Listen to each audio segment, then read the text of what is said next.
ఇక్కడ AC chairman వివరించిన వేదికపైన కావాల్సిందిగా కోరుతున్నాం. సవినయంగా ఆహ్వానిస్తున్నాం. స్వాగతం సుస్వాగతం సార్.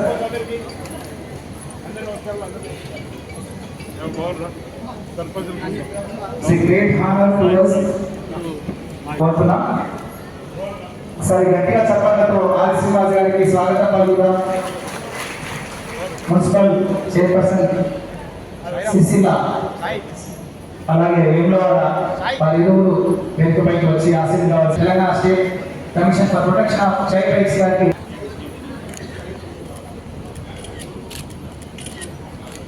దీపాన్ సర్వం సాధ్యతే దీపదేవో తమోవహ అంటూ దీపంతో అజ్ఞానాన్ని పారదోలి చీకటిని పక్కకు జరుపుతూ వెలుతురుతో కార్యక్రమాన్ని ప్రారంభించుకుంటున్నాం. దీప కార్యక్రమ ముఖ్య అతిథి మరియు అతిథి వరేణ్యుల చేతుల మీదుగా కార్యక్రమాన్ని అవగాహన కార్యక్రమాన్ని ప్రారంభించుకుంటున్నాం.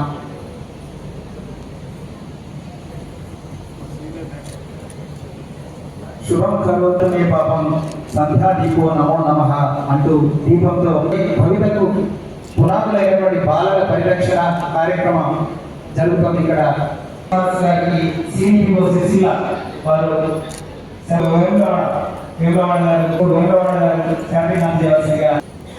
చేయాలి కోరుతున్నాం.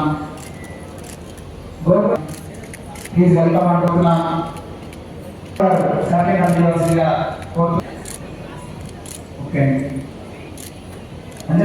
రాజు గారికి రేణుకా గారికి శాంతి అందజేయాల్సిందిగా మొత్తం ఇతర అధికారులకు శాంతి అందజేయాల్సిందిగా కోరుతున్నాం. కనకమ్మ గారు, మీనా గారు, అనుష గారు ధన్యవాదాలు.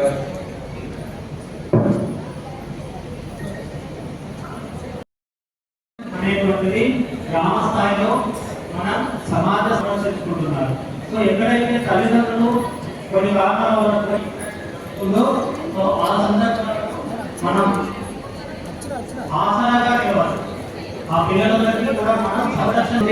ఆ తర్వాత మనకి బస్తీ స్థాయిలో ఉంటుంది, అట్లాగే మండల స్థాయిలో ఉంటుంది, జిల్లా స్థాయిలో, రాష్ట్ర స్థాయిలో పంచాయతీ స్థాయి ఎలా పనిచేయాలి అనేటువంటిది ఈరోజు అవగాహన కార్యక్రమం పేరుపైన స్వాగతం తెలియజేసుకుంటూ ఈ కార్యక్రమాన్ని ఇప్పుడు మనం ప్రారంభించుకుంటున్నాం.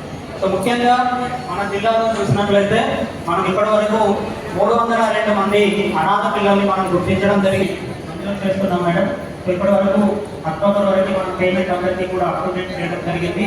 సో తర్వాత కూడా మళ్ళీ మనకు ప్రజాపాలన ప్రగతి నివేదిక దీనిలో భాగంగా